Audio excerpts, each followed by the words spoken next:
जी अस्सलाम वालेकुम रहमतुल्लाहि व बरकातुहू। ওয়ালাইকুম আসসালাম রহমতুল্লাহ বরকাতুহু। जी हजरत मौलाना इम्तियाज साहब আপুনি ইতিমধ্যে আজি 4 দিন হৈছে আপুনি পবিত্ৰ আল্লাহৰ ঘৰ আৰু মক্কা মদিনা জিয়াৰত কৰি অৰ্থাৎ উমৰাহ যি কাৰ্য উমৰাহৰ কাৰ্য আল্লাহৰ এক ডাঙৰ ইবাদত হয়। খুব আপোনাৰ সুস্থ দেহা অৱস্থায় আপুনি গৈ ফুৰি মেলি আহিলে, গতিকে আপুনি অসমবাসীক তথা যিসকলে উমৰাহ কৰিবলৈ আগ্ৰহী বা হজ কৰিবলৈ আগ্ৰহী তেওঁলোকক কেনেকুৱা ধৰণৰ আপুনি বাৰ্তা দিব? আচ্ছা, আপুনি ভাল কথাই কৈছে যে উমৰা বা হজ হওক, এইটো আল্লাহ তাআলাৰ পৰা দাৱাত হ'ব লাগে, দাৱাত দাৱাত হওক পাব লাগিব। হয়, নিশ্চয় নিশ্চয়।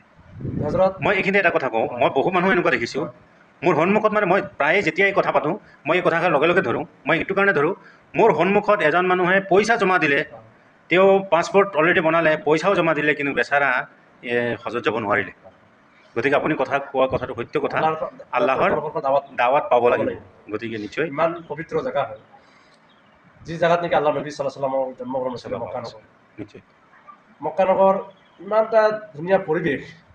মানুহ তাত গ'লে মানে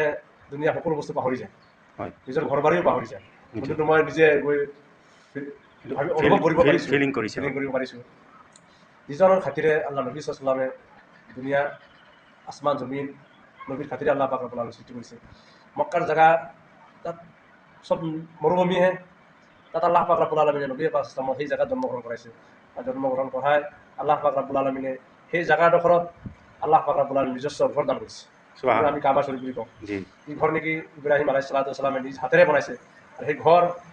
ইমান বৰকতপূৰ্ণ ঘৰ হয়। হৰ সময়ত এটা কক ৰাতি, দুটা কক দুপৰীয়া কক, হৰ সময়ত তৱাফ কৰি আছে, অলপ সময় খালী নাই, মানুহ মানে গুম গুম কৰি আছে, গুম কৰি আছে। ইয়াতকে হজৰত আসৱাদ আমি চুবৰ কাৰণে প্ৰায় 4-5 দিন ট্ৰাই কৰিছোঁ। হয়, ওচৰলৈকে যাওঁ আকৌ গটিয়াই পঠাই দিওঁ, বেক হৈ যায়। বেগ হৈ যাওঁ। আমাৰ লগতে এজন আছিলে আফাজ, তেওঁ গৈ বহুত চিনা দুখ পাই গ'ল। মই পাইছোঁ অলপ, কিন্তু হয় হয় মই দূৰত আছিলোঁ। আফাজে মোৰ ওচৰত গৈছিলে, মানে তেওঁ চুমা খাই ওপৰ দি আহিল, ওপৰ দি আহি গ'ল, আফাজৰ গাত লাগি গ'ল, আচ্ছা আচ্ছা। বহুত দুখ পালে। তাৰপিছত মই আফাজক ক'লো, আফাজ ইমান কষ্ট কৰি নাই, আল্লাহ তাআলাই কৈছে দূৰৰ পৰা ইশাৰা কৰিলে সমান চব আছে, গতিকে আমি ইমান অসুবিধাৰ মাজতে আমি সোমাই নিদিওঁ, যিহেতুকে আমি সৰু সৰু মানুহ, ইণ্ডিয়ান মানুহ। হয় হয়, বাকী যিবিলাক মানুহ ইণ্ডোনেছিয়াৰ আছে, পাকিস্তান আছে, মালয়েছিয়াৰ আছে, তেওঁলোকৰ জবৰদস্ত জবৰদস্ত মানুহ, আমি তেওঁলোকৰ আৰু সকলৰ তলত পৰি কঁকালৰ তলত পৰি পৰি থাকোঁ। গতিকে তুমি ইমান হেৰি কৰিব নালাগে, যিহেতু আল্লাহ আমাক কবুল কৰিছে, সেইকাৰণে আমাক আল্লাহৰ ঘৰ দেখাইছে। হয়, মই প্ৰথমতে ভিডিঅ'টোত কৈছিলোঁ যে যিসকলে হজ বা উমৰা কৰিবলৈ যাব, এইখিনি সাক্ষাৎকাৰ মানে আচলতে এইটো হ'ব যে যিসকলে হজ কৰিবলৈ যাব তেওঁলোকৰ কাৰণে যেন এটা সবক হয়। আপুনি হজৰে আসৱাদৰ কথা কৈছে, তাত চুম্বন কৰিবলৈ গৈ যদি আপোনাৰ অসুবিধা হয় তেনেহ'লে আপুনি দূৰৰ পৰাই ইশাৰা টান কৰি ল'ব পাৰে, এনেকৈ জানো? নিশ্চিতভাৱে। হাত পাক ঘূৰি তাত হজৰত আসৱাদৰ মানে কণাৰতে আল্লাহ আকবৰ লিখা আছে, হয়, তাত বিসমিল্লাহ আল্লাহু আকবৰ ওয়ালিল্লাহিল হামদ কৰি চুমা খালি হৈ গ'ল। মাশাআল্লাহ। তাতে সেইখিনি কৰিলোঁ। আল্লাহ তৱাফ কৰালে, চাফা মাৰৰ লগতে মছজিদে হাৰামৰ ভিতৰতে চাফা মাৰৰ পাহাৰ হয়, হয়, আপোনাৰ প্ৰায় আধা কিলোমিটাৰৰ দূৰত্ব। হুম, এইটো মাৰৰ পৰা চাফালে মাৰৰ হাত পাক কৰিব লাগে, হাত পাক কৰাৰ পাছত চহী হৈ যায়। তাৰপিছত আপোনাৰ সম্পন্ন কৰি আকৌ তাৰপিছত আকৌ মাথা ঘূৰাব লাগে, হয়, মাথা ঘূৰালে আপোনাৰ উমৰা আদায় হ'ব, উমৰা আদায় হ'ব। খৰচ কৰিব লাগে। সেইখিনি কৰাৰ মুখত আমি প্ৰায় মছজিদে হাৰামতে আমি নামাজ পঢ়িছোঁ। হয়, মানে লাজবাব আৰু মছজিদে হাৰামৰ কথা ক'ব মানে মানুহ বিশ্লেষণ কৰি বুজাব নোৱাৰি, হয়, তেতিয়ালৈকে নিজে চকুৰে নেদেখে। চকুৰে নেদেখে। হয়, আপোনাৰ 2 তালা 3 তালা, এতিয়া মানুহ বেছি হৈ যায়, পুলিচে তাত বেৰিকেড দি দিয়ে, আকৌ বেলেগ ফালে উঠাই দিয়ে। মানে কিবা এটা দৃশ্য যেন লাগে, হাছৰৰ ময়দানৰ নিচিনা লাগি যায়। হয়, মছজিদৰ পৰা যেতিয়া চালাম ফিৰা ওলোৱা হয়, চাৰিওফালে হাছৰৰ ময়দানৰ নিচিনা মানুহ ওলাই আছে, কেৱল মানুহ মানুহ মানুহ আৰু মানুহ মানুহ আৰু এইখিনি দেখালে। মক্কাৰ পাছত এইখিনি কৰি আমি আকৌ তাইফ চহৰতো গ'লোঁ। তাইফৰ যিডোখৰ জেগাত আল্লাহ নবী সাল্লাল্লাহু আলাইহি ওয়াসাল্লামক সৰু ল'ৰা ছোৱালী লগাই দিছিল তাইফবাসী পাথৰ মাৰিবৰ কাৰণে, সেই জেগাটোক আজিও চৰকাৰে তাক বেৰিকেড দি ৰাখিছে, সংৰক্ষণ কৰি ৰাখিছে। চিনাক্ত হিচাপত। হয়, আল্লাহ নবী সাল্লামক এইখিনি জেগাতে সৰু ল'ৰাবিলাকে পাথৰ নিক্ষেপ কৰিছিলে, আৰু এই পাথৰ নিক্ষেপ তেতিয়া কৰিলে, কৰাৰ পাছত আল্লাহ নবী সাল্লাম তাৰ পৰা উঠি এই মছজিদে আদ্দাছ বুলি কয়, মছজিদে আদ্দাছ আদ্দাছ। আদ্দাছ তাতে গৈ আল্লাহ নবী সাল্লাম বহিলে। তাত গৈ আকৌ সেই আদ্দাছ, তেওঁ প্ৰথমে ইহুদী আছিলে, মুছলমান হোৱা নাছিলে, পিছত গৈ তেওঁ ইমান গ্ৰহণ কৰিলে, তেওঁক আল্লাহ নবী সাল্লামক আশ্ৰয় দিছিলে। হয়, সেই বাগানটো আজি আমি চাই আহিছোঁ, আঙুৰৰ বাগান হৈ আছে, মাজে মাজে গলি আছে। মাশাআল্লাহ। সেই জেগাটোৰ নাম মছজিদে আদ্দাছ বুলি তাতে নামাকৰণ কৰিছে। হয়, তাৰপিছত সেই আদ্দাছ তেওঁৰ পাছত ইমান গ্ৰহণ কৰিলে।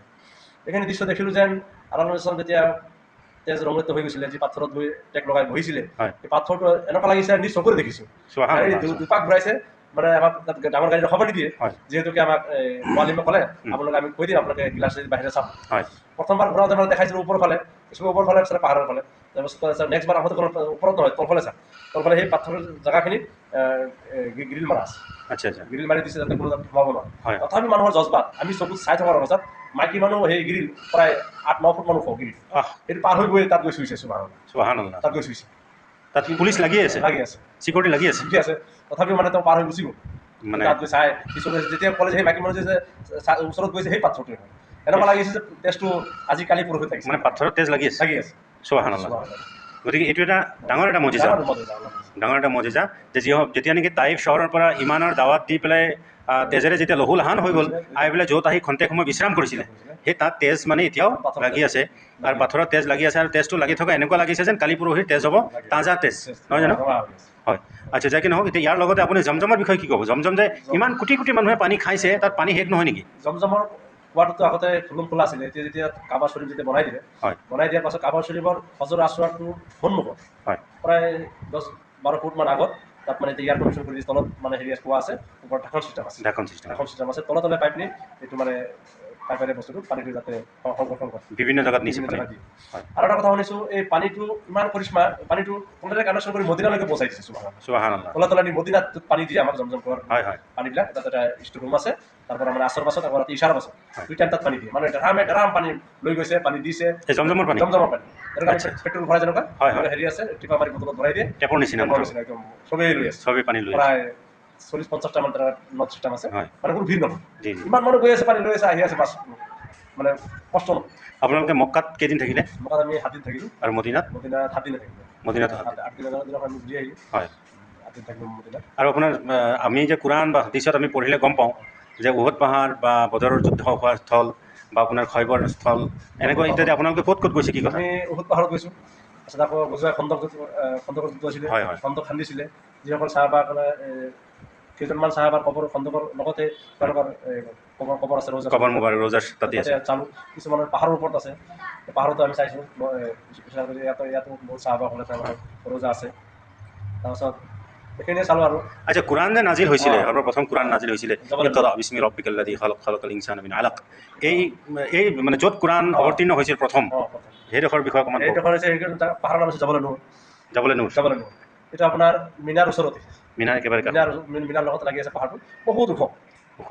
আপোনালোকে উঠিব পাৰিছেনে আমি মানুহ বেছি হোৱাৰ কাৰণে উঠিব দিয়া নাই আচ্ছা এনেই পাৰ্চনেল হিচাপে যদি আমি টেক্সি লৈ যাওঁ তেতিয়া দেখিব পাৰি এনেই 50-60 জন বুঢ়া মানুহ আছে ফটককৈ য'ত উঠি যাব আধা মানুহ এৰি আকৌ পৰি যাব পাৰে আপোনাৰ যি কোম্পানী তেওঁলোকে বদলাম হ'ব তেওঁলোকে ইচাৰা দিছে যে এইটো যাবলৈ নুৰ হয় বহুত মানুহ উঠি আছে লাহে লাহে উঠে কিছুমান ওপৰলৈকে চাই আহিব কিন্তু আমি মাথা দাঙি চাইছোঁ বহুত ওখ বহুত আমাৰ তাতে সম্ভৱ নহয় দুপৰীয়া বহুত গৰমো থাকে যিসকলে ইমান ওপৰত গৈ আল্লাহ নবী তাত কোৰাণ অৱতীৰ্ণ ইয়াৰ লগতে গাৰে হীৰা বা অন্যান্য আৰু স্থলবোৰ চব চালোঁ গাৰে চুৰ আপোনাৰ মক্কাৰ পৰা বেছি দূৰ নহয় অলপ দূৰ তাতো আমাক লৈ গৈছিলে তাতো চালোঁ তাতো আজি মানুহবিলাকে গৈ তাতে চাই আছে আল্লাহ নবী চালামে য'ত গৈ মক্কাৰ পৰা কাফিৰ অত্যাচাৰ কৰাৰ কাৰণে আবু বকৰ চিদ্দিক ৰাদিয়াল্লাহু তাআলা কিন্তু মছজিদে হিজৰা বুলি কয় তাৰ পৰা হিজৰত কৰিছিলে আমাৰ হোটেলৰ কাষতে আছিলে মছজিদটো তাতো আমি গৈ 2 ৰাকাত নফল নামাজ পঢ়িছোঁ তাতো আমি অক্তিয়া নামাজো পঢ়িছোঁ তাৰ পৰা আল্লাহ নবী সালামে সেই ৰাস্তাৰে হিজৰত কৰিছিলে তাৰ বাবে আল্লাহ মছজিদৰ নাম মছজিদে হিজৰা হিচাপে নামাকৰণ কৰিছিলে ইয়াৰ পৰা হিজৰত কৰিছিলে তাৰপৰা হিজৰত কৰি ক'ত গৈছে গাৰেচুৰ তাত গৈ আশ্ৰয় লৈছিলে কাফিৰে পিছা কৰি আছিলে পিছা কৰাৰ পাছতে তেওঁলোকে সেই পাহাৰত উঠি আবু বকৰ চিদ্দিক ৰাদিয়াল্লাহু তাআলাৰ লগত গৈ সেই পাহাৰত তেওঁলোকে আশ্ৰয় লৈছে পিছে গৈ কাফিৰে মক্কা গৈ পালে আল্লাহ পাক ৰব্বুল আলামিনৰ মজেজা আল্লাহ পাক ৰব্বুল আলামিনৰ কুদৰতত সেই গাঁতত লগে মক্কাৰে জাল বান্ধি দিলে জাল বান্ধি দিয়াৰ পাছত তাৰ ওপৰত পাৰ চৰাই তাতে লগে ডিম দি দিলে এতিয়া পিছতে কুফাৰ মক্কালৈ গৈ চালে যে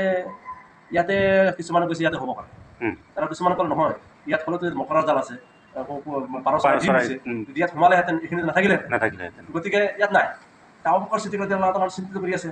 যে ইয়াৰ ৰাসূলুল্লাহ কুফাৰ মক্কা আমাৰ পিছা কৰি দিলে আমাৰ ওপৰত হৈ আছে তেতিয়া আল্লাহ পাক কৈছিলে লা তাহজান ইন্নাল্লাহা মা'ানা হে আবু তুমি চিন্তিত নহবা লা তাহজান ইন্নাল্লাহা মা'ানা আল্লাহ পাক আমাৰ লগত নহদি আছে আল্লাহ আমাৰ লগত সেই গাঁতৰ ভিতৰত সোমাই গোটেই চোৰাকবিলাক ফুটাবিলাক আছিলে আবু বকৰ চিদ্দিক ৰাদিয়াল্লাহু তাআলা গোটেই নিজৰ পাঞ্জাবী কাপোৰ হওক হেৰি কৰি গোটেই জেগাত বন্ধ কৰি দিলে বন্ধ কৰি দিছে এটা ফুটা বাকী থাকিলে কাপোৰো নাই বন্ধ কৰিবৰ কাৰণে তেতিয়া আবু বকৰ চিদ্দিক ৰাদিয়াল্লাহু তাআলা ভৰিৰ আঙুলি বুঢ়া ভৰিৰ আঙুলি দি সেইটো সোমাই ৰাখিছে ফুটাটো বন্ধ কৰিবৰ কাৰণে বুঢ়া আঙুলি দি থৈছিল দি থোৱাৰ পাছত তাতে সাপ এটা অপেক্ষা কৰি আছিলে আল্লাহ নবী সাল্লাল্লাহু আলাইহি জিয়াৰত কৰিব কিমান বছৰ ধৰি তাত জিয়াৰত কৰি আছিলে আল্লাহ নবী মক্কাৰ পৰা ইয়াত আশ্ৰয় ল'ব আৰু মই নবীজিক জিয়াৰত কৰিম বুলি তাতে অপেক্ষাত আছিল সাপেও নবীজিক চিনি পাইছিল জি চিনি আজি আমি কি উম্মত হলো আমি উম্মত হয়ে আমি নবীক চিনি পাওঁ চিনি নাপাওঁ যিজন নবী নেকি আমাক কালকে আমাদের সুপারিশ কৰিব সেইটো নবী আমাক চিনিব পৰা নাই হয় গতিকে সেই যেতিয়া সাপে ফুটি দিলে ফুটি দিয়াৰ পাছত তথাপি ভৰি এৰি দিয়া নাই ইখত আল্লাহ নবী সাল্লাম যেতিয়া কোচত হৈ গৈছে যেতিয়া আমাৰ ল'ৰা ছোৱালী যেতিয়া শুবলৈ হয় তেতিয়া আমি দুই পাও হেৰি কৰি মাজত আমি ল'ৰা ছোৱালী টোপনি দিম ঠিক তেনেকুৱা আবু বকৰ চিদ্দিক এনেকুৱা আউজি দি গাঁতত আউজি দি আল্লাহ নবী সাল্লামৰ মাথাটো দুই ডালৰ মাজত ৰাখি দিলে আল্লাহ নবী আৰাম কৰি আছে কিন্তু বিষত সাপে ফুটিলে বিষত তেতিয়া মাতিব পৰা নাই বিয়াদবি হ'ব আল্লাহ নবী সাল্লাম শুই আছে তেনেকুৱা মানে বিষৰ চূড়ত আবু বকৰ চিদ্দিক চকুদি পানী ওলাই আহে পানী ওলাই আহি আল্লাহ নবী সাল্লামৰ গাল মোবাৰকত পৰিল গাল মোবাৰকত পৰি যোৱাৰ পাছত হুজুৰ সাল্লামে হাত পাই ক'লে এয়া তুমি কান্দিছা কেলে তুমি কান্দিছা কেলে নহয় মোৰ ভৰিত কিবা যেন ফুটিছে তাত বিষত থাকিব পাৰে তেতিয়া লগে লগে আল্লাহ নবী সাল্লাল্লাহু আলাইহি ওয়াসাল্লামে নিজৰ থুক মোবাৰক আনি তাত লগাই দিলে লগে লগে পিছলাই দিয়ে সুবহানাল্লাহ সুবহানাল্লাহ হাতটো ওলাই আহি পেলাই যে আপোনাক চাবৰ কাৰণে মই এইখিনি অপেক্ষা কৰি আছোঁ সুবহানাল্লাহ চিন্তা কৰক সেই সময়ত সাপেও জীৱ জন্তু জংগলৰ জানুৱাৰ আল্লাহৰ নবী আল্লাহৰ নবীক চিনি এনেকুৱা বহুত ঘটনা আছে যেনে হৰিণী চিকাৰী বান্ধি দিছিলে আল্লাহ নবী এৰি দিছিলে আকৌ গৈ নিজৰ বাচ্চাক দুধ খুৱাই আকৌ আল্লাহ নবী সাল্লামৰ ওচৰত আহি হাজিৰ হৈ গৈছিল হয় আখেৰি নবী সাল্লামক বিপদত পেলাব নোৱাৰে নিশ্চয় তাই মহতৰম সেই শিকাৰীও ৰাষ্ট্ৰত কি হ'ল এই দৃশ্য দেখি ইমানত বিকৃত হৈ গ'ল সেই মহম্মদ তোমাৰ কলিমা মোক পঢ়াই দিয়া আশহাদু আল্লা ইলাহা ইল্লাল্লাহ ওয়া আশহাদু আন্না মুহাম্মাদান ৰাসূলুল্লাহ আচলতে আমি মক্কা মদিনাৰ কথা মানে বিশ্লেষণ কৰিব নোৱাৰি যেতিয়ালৈকে নিজে দৰ্শন নকৰোঁ যেতিয়া নিজে দৰ্শন কৰিব নিজে যাব জেগাসমূহ চাব তেতিয়াহে অনুভৱ কৰিব যে মক্কা মক্কা মদিনা মদিনা চাইডে এনেই নকয় যে কাবা কান্দে আল্লাহৰ জন্য আল্লাহ কান্দে নবীৰ জন্য নবী কান্দে উম্মতেৰ জন্য ইমান ডাঙৰ কথা কাবাই নিজে আল্লাহৰ ওচৰত কান্দে আল্লাহ কান্দে নবীৰ কাৰণে নবীৰ পাগল আল্লাহ পাগল আৰু নবী আমাৰ উম্মতৰ কাৰণে পাগল হৈ আছে মৰ্তি দন্তক আমাৰ উম্মতৰ কথা চিন্তা কৰিছে গতিকে চবৰ দুৱাৰ আশীৰ্বাদত গোটেই সমূহ ৰাইজৰ আশীৰ্বাদত আল্লাহৰ ঘৰ নবীৰ ৰোজা জিয়াৰত কৰালে গতিকে গোটেই অসমবাসীলৈ মোক আন্তৰিক ধন্যবাদ থাকিল যিসকলে ইচ্ছুক হজ কৰিবলৈ কাৰণে বা উমৰা কৰিবৰ কাৰণে নিয়াত কৰি আছে তেওঁলোকে সুস্থ অৱস্থাত যোৱাই ভাল কৰা হয় চাফা মাৰা দৌৰা হয় বহুত এটা কষ্ট হয় বুঢ়া মানে কোনখিনি আদায় কৰিব নোৱাৰে তাৰপিছত গৈ হুইল চেয়াৰ ল'ব লাগে আপোনাৰ 40 ৰিয়েল 50 ৰিয়েল দিব লাগে কিন্তু আমাৰ ইণ্ডিয়ান হিচাপত 1000-1200 টকা পৰিছে এইখিনি হুইল চেয়াৰত কৰিব লাগে যদি নিজে সুস্থ মগজত যাব সুস্থ শৰীৰত যাব তেতিয়া গোটেইখিনি কাম নিজে কৰিব পাৰিব আৰু যদি নিজে কামখিনি কৰিব তেতিয়া মনত এটা শান্তি লাগে আল্লাহৰ ঘৰত দোৱা কৰিছোঁ চাফা মাৰা দোৱা কৰিছোঁ উমৰা মোৰ আদায় হৈছে আৰু এটা উমৰা সদস্য আহিছে এটা উমৰা যিজনে শুদ্ধ হিচাপত আদায় কৰি এহৰাম বান্ধি য'ৰ পৰা যাৰ যেনেকুৱা মিকাত আছে সীমাৰ পৰা যি এহৰাম বান্ধি উমৰা আদায় কৰিব তেওঁৰ গুণাবিলাক এনেকুৱা ভস্ম হৈ যায় নাইকিয়া হৈ যায় যেনেকুৱা নেকি জুয়ে খৰিক জ্বলাই দিয়ে এনেকুৱা গুণাবিলাক আল্লাহ পাক ৰব্বুল আলামিনে এটা উমৰাৰ জৰিয়তে মিটাই দিয়ে আৰু আমি মছজিদৰ কুবাতো গৈছিলোঁ মছজিদৰ কুবাত গৈ আমি তাত 2 ৰাকাত নামাজ পঢ়িছিলোঁ তাৰ এটা হিকমত আছে তাৰ মছজিদৰ কুবা বাসিন্দাসকলে কৈছিলে আমাৰ ইয়াত মছজিদৰ কুবা আপুনি ইয়াত বনাইছে আমিতো ইয়াত নামাজে পঢ়ি আমিতো সেই মক্কা মদিনাত গৈ আমি উমৰা কৰিব নোৱাৰোঁ ঘৰ তৱাফ কৰিব নোৱাৰোঁ তেতিয়া আল্লাহ নবী সাল্লাল্লাহু আলাইহি কৈছিলে যে হে কুবাবাসীসকল তোমালোকে যদি ইয়াত 2 ৰাকাত তোমালোকে যদি নামাজ পঢ়ি যোৱা এটা মকবুল উমৰাৰ পৰা তোমালোকৰ সম্পূৰ্ণ সব তোমালোকে অৰ্জন কৰিব সুবহানাল্লাহ তোমালোকে ইয়াত 2 ৰাকাত নামাজ পঢ়ি লোৱা এটা উমৰা কৰা সমাজ তোমালোকক দিয়া সুবহানাল্লাহ তেতিয়া কুবাবাসীসকলে সান্তনা পাইছিল তাত মক্কাত মানুহ থাকিও যদি উমৰা কৰিছে চাফা মাৰা সহি কৰি যিখিনি সব অৰ্জন কৰিছে তোমালোকে যদি মছজিদে কুবাত যদি কিন্তু মছজিদ নেকি সৰ্বপ্ৰথম আল্লাহ নবী সাল্লাল্লাহু আলাইহি ওয়াসাল্লামে নিজ হাতেৰে বনাইছিল নিজ হাতেৰে বনাইছিলে সৰ্বপ্ৰথম মছজিদ হুজুৰে পাক সাল্লাল্লাহু আলাইহি ওয়াসাল্লামে এই মছজিদৰ নাম হৈছে মছজিদে কুবা আৰু মছজিদত 2 ৰাকাত নামাজ পঢ়িলে উমৰা কৰাৰ সময় সব পাই গৈছে সুবহানাল্লাহ সেই মছজিদতো আমি গৈ 2 ৰাকাত নামাজ আদায় কৰিলোঁ যিসকলে আমাক মালিমসকল গৈছে সব জেগাখিনি সুকলমে দেখাই নিছে তাৰ কাৰণে আমাৰ যি তাৰিখ টুৰিষ্ট এণ্ড ট্ৰেভেলাৰ্ছ তেওঁলোকৰ আন্তৰিক ধন্য থাকিল তেওঁলোকে যাতে তাৰ ভৱিষ্যত মানুহসকলৰ যাতে দিনৰ ফালে আগুৱাই নি যাতে আল্লাহৰ ঘৰ জিয়াৰত কৰায় নবীৰ